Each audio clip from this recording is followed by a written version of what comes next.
నమస్తే, welcome to great Andhra. మనతో పాటు ఉన్నారు సీనియర్ పొలిటికల్ అనలిస్ట్ జిఆర్ మహర్షి గారు. నమస్తే సార్. నమస్తే చంద్ర గారు.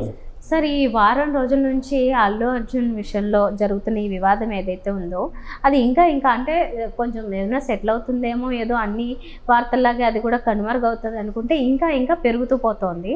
ఈ నేపథ్యంలో కొత్త సందేహాలు ఏమొస్తున్నాయంటే అసలు సినీ పరిశ్రమే ఒక రకంగా తెలంగాణని వదిలి ఆంధ్రాకి ఏమన్నా తరలి వెళ్ళిపోతుందా అనే సందేహాలు కలుగుతున్నాయి.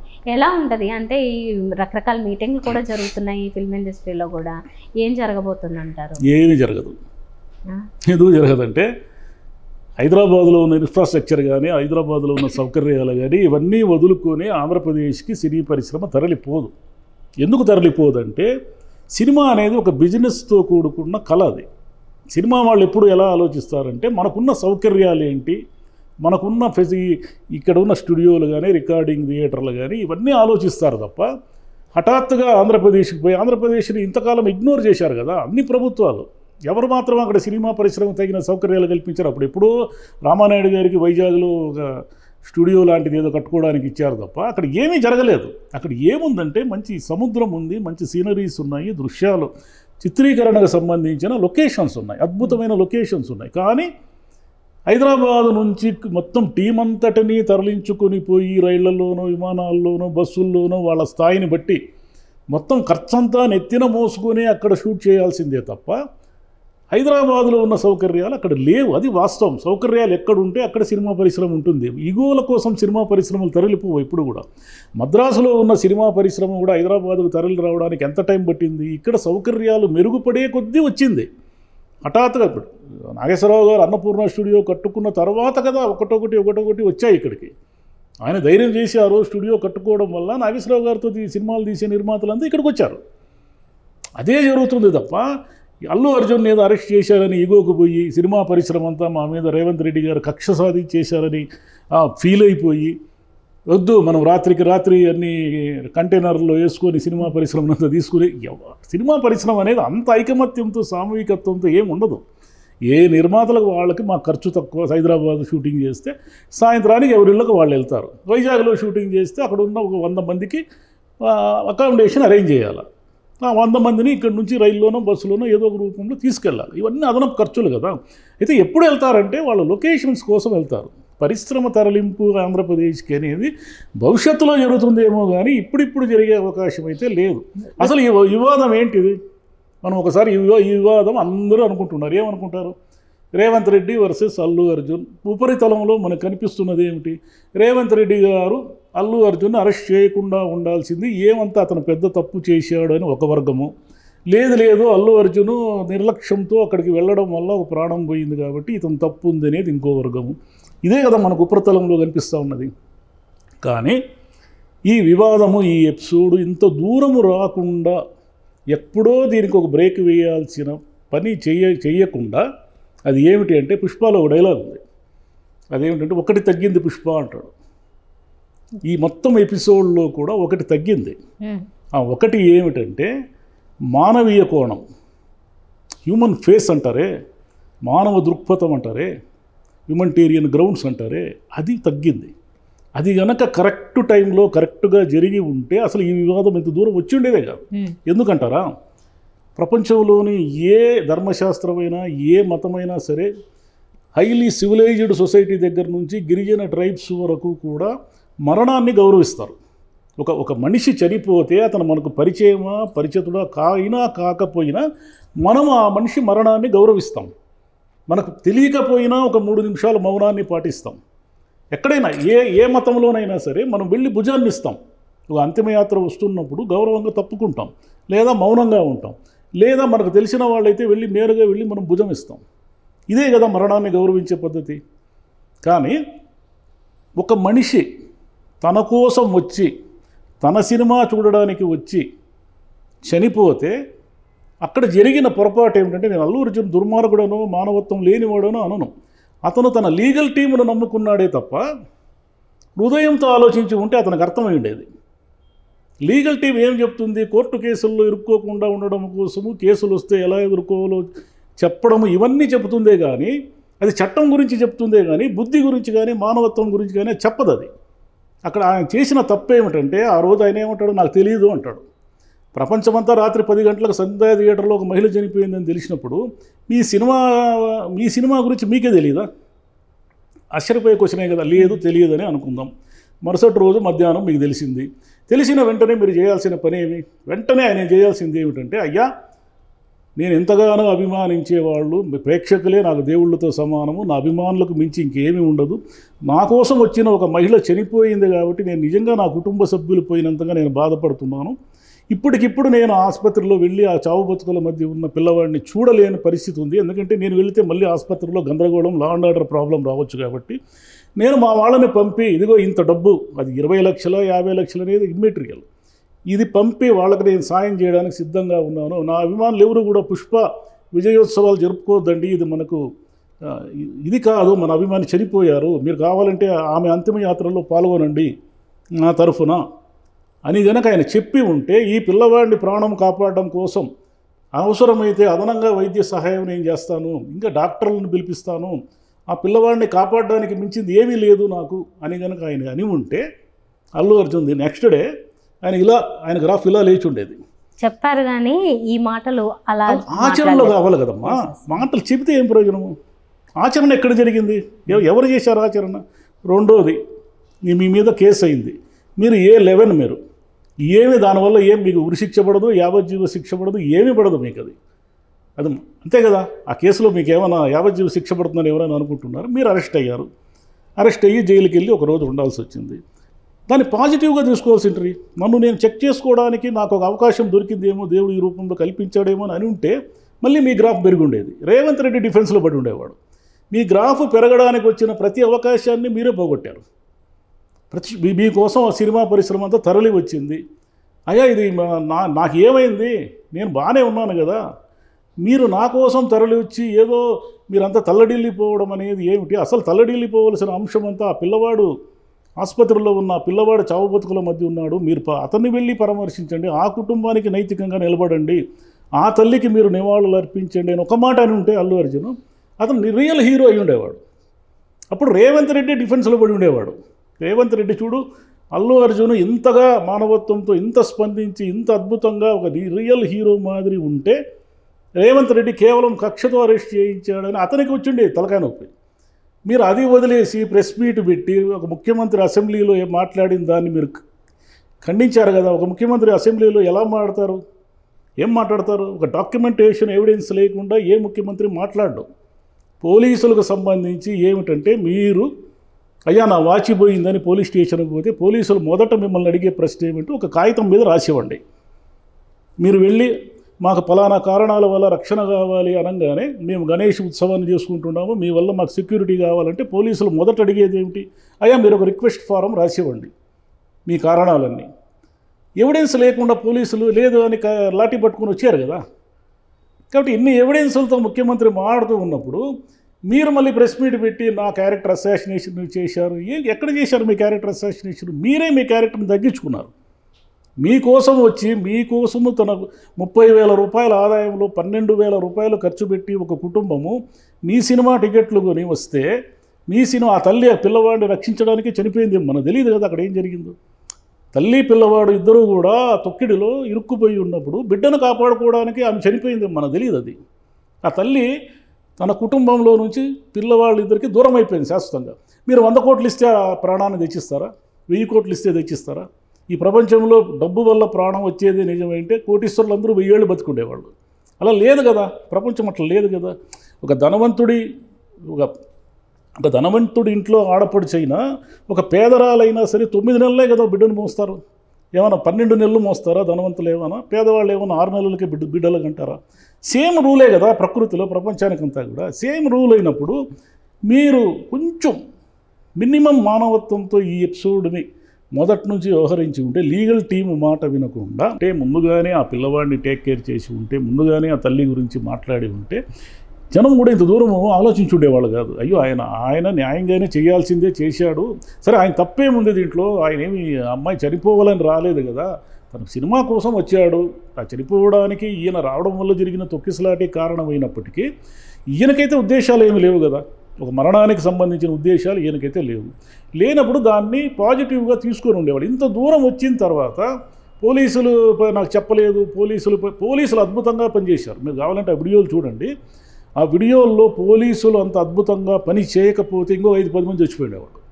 వాళ్ళు తెగించేసి వాళ్ళని తోసేయడము, కొట్టడం ఏదో చేసేసారు వాళ్ళు. మీరు ఇంకోటి ఏమిటంటే ఆ పిల్లవాడు కానీ ఆమె కానీ అక్కడ పడిపోయినారని తెలిసినప్పుడు అక్కడ ఒక ఉమెన్ ఆఫీసర్ ఉన్నారు, కానిస్టేబుల్ ఎస్ఐ ర్యాంక్ వాళ్ళు, 2 ఆడవాళ్ళు ఉన్నారు అక్కడ. వాళ్ళు వాళ్ళ ప్రాణాలు కాపాడడానికి వాళ్ళు ఏం వైద్యులు కాదు కదా, కానీ వాళ్ళు ఎంత తల్లడిల్లిపోయారు, ఎంత సిపిఆర్ చేయడానికి ఇదన్నిటికీ వాళ్ళు ఎలా ట్రై చేశారు అనేది మనకు వీడియోలో తెలుస్తూ ఉంది.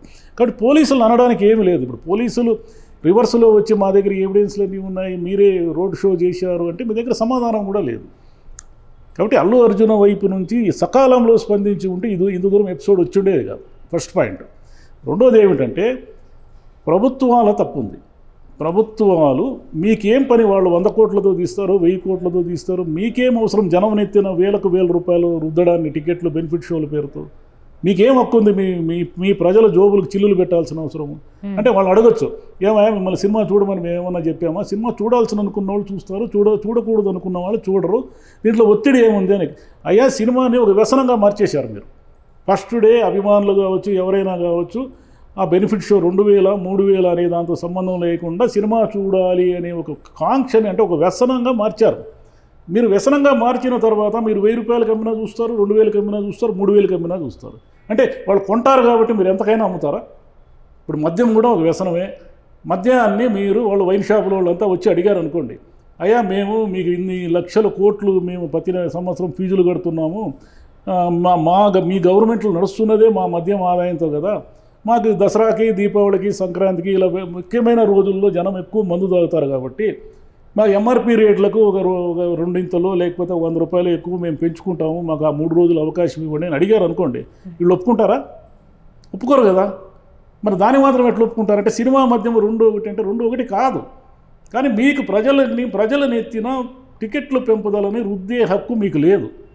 ఇప్పుడేమో మేము ఏమన్నీ క్యాన్సిల్ చేస్తాం, ఏమీ లేదు. అవును, వాళ్ళు తీసే 1000 కోట్లు 500 కోట్ల బడ్జెట్లో హీరోలకే 200-300 కోట్లు పోతా ఉంది. మరి హీరోలు ఎవరిని ఫస్ట్ డే బెనిఫిట్ షోల పేరుతో దోపిడీ చేస్తున్నారు? మిమ్మల్ని విపరీతంగా ప్రేమించి, అభిమానించి, ఆరాధించి మీ ప్రేక్షకులు మీరు దోపిడీ చేస్తున్నారు. మీరు ఎవరిని వేరే వాళ్ళని దోపిడీ చేయడం లేదు. నేను గుంటూరులో పుష్ప 2 చూశాను, ఇది బెనిఫిట్ షో చూశాను. అక్కడ వచ్చిన వాళ్ళలో అందరూ కూడా ఒక 30-40% మించి 60% మంది మామూలు పనులు చేసుకుని జీవించే పిల్లలు వాళ్ళు. అంటే వాళ్ళకి ఆ టికెట్ భారం అయినప్పటికీ కూడా వాళ్ళు ఎందుకు ఆ టికెట్ పెట్టి వచ్చారు అంటే తమ హీరో మీద ఉన్న విపరీతమైన అభిమానం. అంటే మీరు తీసుకుంటున్న రెమ్యునరేషను అదంతా కూడా ఎక్కడి నుంచి తీసుకుంటున్నారు? మిమ్మల్ని పిచ్చిగా ఆరాధించే యువకులు, పిల్లలు, అభిమానుల దగ్గర నుంచి మీరు తీసుకుంటున్నారు. మీకు ఏమి న్యాయం అది? మీ వాళ్ళే కదా వాళ్ళు, మీ అభిమానులే కదా. మీ అభిమానులని మొదటి 3 రోజులు 4 రోజులు దోపిడీ చేసే హక్కు మీకు ఎవరిచ్చారు? దానికి ప్రభుత్వాలు ఎందుకు ఒత్తాస పలుకుతున్నాయి? ఇదొక యాంగిల్. ఇంకొక యాంగిల్ ఏమిటంటే పేరెంటింగ్ యాంగిల్. అసలు పిల్లల్ని మనం ఎలా పెంచుతున్నాము? సినిమా నుంచి ఎవ్వరూ పిల్లల్ని దూరం చేయలేరు. ఏదో ఒక రకంగా సినిమా ఇన్ఫ్లుయెన్స్ పిల్లల మీద ఉంటుంది. కానీ చాలామంది తల్లిదండ్రులు ఏం చేస్తున్నారంటే అదొక ఫ్యాన్సీగా భావిస్తున్నారు. మా వాడు ఏం తెలుసా, అల్లు అర్జున్ అభిమాని, అరే పుష్ప అట్లా చేస్తాడు చూపిస్తుంటే వాడు తగ్గేదేలే అంటాడు. అంటే వీళ్ళకి ఆనందం అనమాట. ఇప్పుడు ఏమైంది? ఆ పిల్లవాడికి ఆ రకంగా మేనియా ఎక్కించడం వల్ల ఈ కుటుంబంలోని వాళ్ళనే పోగొట్టుకున్నారు. అంటే మీరు అభిమానంగా ఉంచండి, సరదాగా ఉంచండి, కానీ దాన్ని ఒక పిచ్చి లెవెల్కి మీ పిల్లలకి ఎక్కించొద్దండి. పిచ్చి లెవెల్కి ఎక్కిస్తే ఏమవుతుందంటే దాని నష్టం మీరే చూస్తారు. ఇక రేవంత్ రెడ్డి గారి విషయంకి వద్దాం. రేవంత్ రెడ్డి గారు చేసింది అదేదో కక్షని, ఆయన పేరు మర్చిపోయినాడని, లేదంటే ఆయన తెలుగుదేశానికి వ్యతిరేకంగా ఈయన వైసీపీ తరఫున నంద్యాలలో ప్రచారం చేయలేదు కానీ ఆ అభ్యర్థి ఇంటికి పోయినాడని కానీ, ఇలా రాజకీయంగా ఉన్నటువంటి వీటి వల్ల రేవంత్ రెడ్డి గారు పని కట్టుకొని ఇతన్ని వేధిస్తున్నారు అనేది. అక్కడ పని కట్టుకొని వేధిస్తున్నట్లు మనకేం కనపడడం లేదు. ఇప్పుడు మీకు సంధ్యా థియేటర్కి దారి తెలుసు అల్లు అర్జున్ గారికి. ఈ తెలంగాణ ముఖ్యమంత్రి పేరు తెలియదంటే అది మీ అమాయకత్వమా? ఏమనుకోవాలా దాన్ని? ఒక ముఖ్యమంత్రి ఒకడే కదా ఉంటాడు, 10 మంది ముఖ్యమంత్రులు ఉంటే అవునబ్బా 10 పేర్లు నాకు ఎక్కడ గుర్తుపెట్టుకునేది అని. వీళ్ళ ప్రాబ్లం ఏమిటంటే వీళ్ళందరికీ కూడా సామాజిక బాధ్యత లేకపోవడము, సామాజిక స్పృహ లేకపోవడం. వీళ్ళు ఎలా ఉంటారంటే సినిమా హీరోలు తమ చుట్టూ చుట్టూ తమకు విపరీతంగా ఆరాధించేవాళ్ళు, వీళ్ళని చూడంగానే గజగజ వణుకుతూ ఇలా చేతులు కట్టుకునేవాళ్ళు, వీళ్ళతో అతి వినయంగా మాట్లాడేవాళ్ళు, షూటింగుల్లో వీళ్ళని విపరీతంగా నెత్తిని పెట్టుకునేవాళ్ళు. ఈ ప్రపంచంలో ఉండడం వల్ల వీళ్ళు తమకు తాము మానవాతీత వ్యక్తులు, దైవాంశ సంభూతులను అనుకుంటారు. అనుకునే అవకాశం ఉంది. అది మనకు జరిగినా మనమేనా అట్లే అనుకుంటాం. మన చుట్టూ ఉన్నవాళ్ళు మనం ఏమి చెప్తే అది చేస్తూ ఉంటే ఈ ప్రపంచంలో ఒక చట్టం ఉందని కానీ, ఒక లా ఉందని కానీ, ఒక సివిలైజ్డ్ సొసైటీ ఉందని కానీ, ఒక ముఖ్యమంత్రి ఉంటాడని కానీ ఎట్లా తెలుస్తుంది వీళ్ళకి? అంటే అది వీళ్ళ ప్రాబ్లం, వీళ్ళది. అది రేవంత్ రెడ్డి గారు అసెంబ్లీలో మాట్లాడిన దాంట్లో ఏమీ తప్పులేదు. ఏం తప్పు ఉంది? ఆయన కరెక్ట్గా ఎవిడెన్సెస్తో సహా చూపిస్తున్నాడు. అయ్యా పోలీసులు ఇలా చెప్పారు, వీళ్ళు వినలేదు, వీళ్ళు వినకుండా ఒక ప్రాణానికి హాని చేశారు, మళ్ళీ ఏం చేయమంటావు? వీళ్ళ కోసం ఏమైనా ప్రత్యేకమైన చట్టం ఏమైనా తీసుకురావాలా నేను అని ఆయన అడుగుతున్నారు కదా. ఇప్పుడు సినిమా పరిశ్రమ ఉంది. సినిమా పరిశ్రమ మీకు అల్లు అర్జున్ గారు ఇష్టడు, హీరో, మీరు వెళ్ళి పరామర్శించండి, ఏమైనా చేయండి. కానీ మీరు అబ్బాయి తరఫున కానీ బాధితుల తరఫున కానీ ఏం మాట్లాడినారు? ఏమీ మాట్లాడకపోతే సినిమా పరిశ్రమ ఇంత ఇన్హ్యూమన్ అనుకోరా ఎవరైనా? అనుకునే అవకాశం లేదా? అసలు ప్రతి వాళ్ళకి వీళ్ళు ఏమిటంటే సినిమా హీరోలు వీళ్ళందరికీ కూడా అంటే ఎవరైతే వీళ్ళందరికీ ప్రజలు డబ్బులు ఇస్తేనే కదా వీళ్ళు కోటీశ్వరులు అవుతారు. మేము యాక్ట్ చేసాం కూడా మాకు డబ్బులు ఇస్తారు అనొచ్చు. మీరు యాక్ట్ చేశారు నిజమే, మీ నటన మేము ఆమోదించడం వల్ల, మేము డబ్బులు ఇవ్వడం వల్లే కదా మీరు 100 కోట్లు 1000 కోట్లు సంపాదించుకుంటున్నారు. మరి ఏ సమాజం నుంచి అయితే మీరు డబ్బు తీసుకుంటున్నారో ఆ సమాజం పట్ల మీరు మినిమం బాధ్యతగా అయినా ఎప్పుడైనా ఉంటున్నారా? అసలు కరోనా వచ్చింది, ఎంతమంది హీరోలు ప్రజల కోసం ఏం చేశారు చెప్పండి. సోనూ సూద్ అనే ఒక చిన్న నటుడు ఎంత చేశాడు అతను? మనకి ఇంతమంది సూపర్ స్టార్లు ఉన్నారు, వీళ్ళంతా ఏం చేశారు? ఏదో నిధికి విరాళం ఇవ్వడం తప్ప పర్సనల్గా వీళ్ళు స్పందించి మేము ఆయన కేరళలో ఒక నర్సులు అక్కడ ఇరుక్కుపోతే ఢిల్లీలో వాళ్ళ కోసం ప్రత్యేక విమానం వేశాడు సోనూ సూద్, వాళ్ళని కేరళకు సురక్షితంగా పంపడానికి. మీరు ఏం చేశారు? ఏదో ఒక ఇన్సిడెంట్ చెప్పండి చూద్దాం.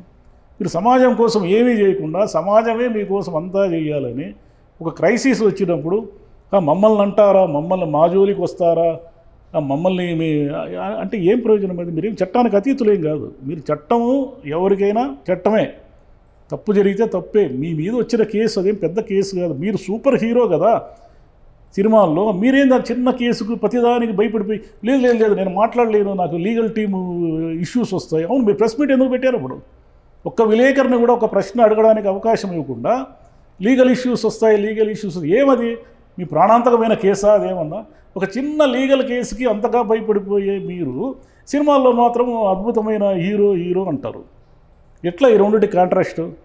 మీరు ఆ సినిమాలో ఏం చెప్పారు? మీరు ఒక అమ్మాయి కోసము చివరిలో క్లైమాక్స్ సీన్లో ఒక అమ్మాయి కోసము ఒక అమ్మాయిని ఎక్కడో కిడ్నాప్ చేసి బంధించి ఉంటే మీరు ఒక హెలికాప్టర్ తీసుకుని భారీగా వెళ్ళి పెద్ద ఫైట్ చేసి అమ్మాయిని రక్షించారు, అందరూ చప్పట్లు కొట్టారు. ఒక అమ్మాయి 2 పిల్లల తల్లి తన కుటుంబంతో సహా సినిమాకు వచ్చి ఆ తొక్కిడిలో ఇరుక్కుపోయి చచ్చిపోతే ఒక సాధారణమైన గృహిణి, ఆ పిల్లవాడు ఈరోజు చావు బతుకుల మధ్య ఉంటే మీరు ఏం స్పందించారు? ఎక్కడ స్పందించారు? ఎలా స్పందించారు? అంతా అయిపోయినాక ఇప్పుడు నేను 15 రోజులుగా బయటికి రాలేదు, నేను బయటికి రాలేకపోతున్నాను, నాకు మనసు లేదు, అవన్నీ మీరు ఇప్పుడు చెప్తే కాదు, ది నెక్స్ట్ డే అవన్నీ ఆచరణలో వచ్చి ఉండాలి. మీ తరఫున ఎవరు పోకూడదు? మీ కుటుంబ సభ్యులు పోకూడదా? మీ నిర్మాతలకు సంబంధించిన వాళ్ళు పోకూడదా? సినిమా పరిశ్రమలో మీకున్న ఆప్తుల్లో ఎవరిని ఆసుపత్రిలో పెట్టి ఆ పిల్లవాడి అసలు ఆరోగ్యం ఎలా ఉంది, అతను ఏమిటి, అతని పరిస్థితి, అతనికి అదనంగా ఏం వైద్య సాయం కావాలి, కనీసం అతను చావు బతుకుల మధ్య ఉన్నప్పుడు అతను బతకడానికి ఏమైనా ఎంత పాజిబిలిటీస్ ఉన్నాయి, ఏం చేయిస్తే బతుకుతాడు అనేది ఏమైనా ఉందా? ఒక్క చోటన్నా ఉందా? ఏమీ లేదు. అతను కేసు పెట్టకపోవచ్చు, ఎవరు? ఆమె భర్త, చిన్నవాడు, అతను చిన్న ప్రాణం, అతను ఏం చేస్తాడు? మీ మీద కేసు పెట్టి తట్టుకునేంత శక్తి ఉందా? అతను ఏదో మాకేం సంబంధం లేదు, మేము అల్లు అర్జున్ అభిమానులు అని ఆయన చెప్తారు. ఎవరైనా చెప్తారు. అల్లు అర్జున్ అభిమానులు కాబట్టే కదా వాళ్ళు ఆ రాత్రి అంత రిస్క్ తీసుకుని సినిమా థియేటర్కి వచ్చారు. కాబట్టి దీన్ని సినిమా హీరోలు అందరూ నేర్చుకోవాల్సిన అంశం ఏమిటంటే మీ అభిమానులు మీరు గౌరవించండి, మీ అభిమానులకు రక్షణగా నిలబడండి. మీ అభిమానులు మీకు రక్షణగా నిలబడడం కాదు. మీకేం బౌన్సర్లు ఉంటారు, ఒకడొకడు తోస్తే 10 మంది పడతా ఉన్నారు. మీరు రక్షణగా నిలబడండి. మీ అభిమానులకు కష్టం వస్తే మీరు రక్షణగా నిలబడండి. మీరు నిలబడకుండా మీకేదో పెద్ద కష్టం వచ్చేసిందని, మా క్యారెక్టర్ అసాసినేషన్ చేశారని, నాకు మాట్లాడితే లీగల్ ఇష్యూస్ వస్తాయి, ఏమైతే మిమ్మల్ని ఏమైనా 6 నెలలు జైలుకు పంపిస్తారా, 2 ఏళ్ళు జైలుకు పంపిస్తారా? ఏం జరుగుతుంది? ఏమీ జరగదు. మరి మీకెందుకు అంత భయము? మీరేం డైరెక్ట్గా ఇన్వాల్వ్ కాలేదు, అందరికీ తెలిసిన విషయమే. మీరేమి ఆ అమ్మాయి చావుకు మీరేం కారకులు కాదు. కానీ మీరు రావడం వల్లే అమ్మాయి చనిపోయింది అనేది కూడా వాస్తవం కదా. ఈ 2 వాస్తవాలే కదా. కాబట్టి సినిమా వాళ్ళు తెలుసుకోవాల్సింది ఏమంటే మీరేమి దైవాంశ సంభూతులు కాదు, మీరు చట్టానికి అతీతులు కాదు, సామాజిక బాధ్యతతో వ్యవహరించండి. అసలు ఈ దేశంలోనే ఒక చట్టం రావాలా, సెలబ్రిటీస్ కానీ బాగా రాజకీయ నాయకులు కానీ వీళ్ళందరూ కూడా సంవత్సరంలో 1 నెల సోషల్ సర్వీస్ చేయాలని ఒక చట్టం తెస్తే 11 నెలలు మీరు సినిమాలు తీసుకోండి, డబ్బులు సంపాదించుకోండి, ఏమైనా చేయండి.